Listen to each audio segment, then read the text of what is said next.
தென்சென்னை நாடாளுமன்ற தொகுதி பாஜக வேட்பாளர் தமிழிசை சவுந்தரராஜன் பள்ளிக்கரணை பகுதியில் பிரச்சாரத்தில் ஈடுபட்டார். திறந்தவெளி வாகனத்தில் பிரச்சாரம் மேற்கொண்ட தமிழிசைக்கு வியாபாரிகள் சங்கம் சார்பில் கிரேன் மூலம் ராட்சத மாலை அணிவிக்கப்பட்டது. ஜேசிபி மூலம் மலர்களை கொட்டியும் பெண்கள் ஆரத்தை எடுத்தும் உற்சாக வரவேற்பு அளித்தனர்.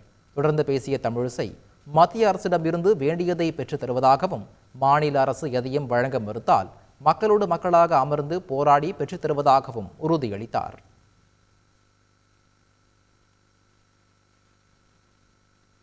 கட்சி தொண்டர்கள் மட்டுமல்லாமல் மக்களின் எழுச்சியையும் நாங்கள் பார்த்து கொண்டிருக்கிறோம்.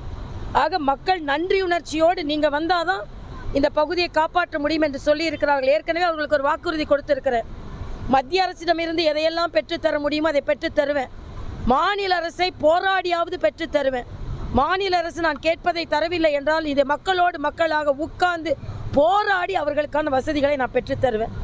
அதற்காகத்தான். ஏன்னா அந்த பகுதி மக்களுக்கு பட்டா இல்லை, ஆனால் ஒரு தனியார் நிறுவனத்துக்கு பட்டா போட்டு கொடுத்துருக்காங்க. இதையெல்லாம் மக்கள் உணர்ந்திருக்கிறார்கள். நிச்சயமாக பாரதிய ஜனதா கட்சி இங்கே வெற்றி பெறும். செய்திகளை உடனுக்குடன் தெரிந்து கொள்ள உடனே சப்ஸ்கிரைப் பண்ணுங்க.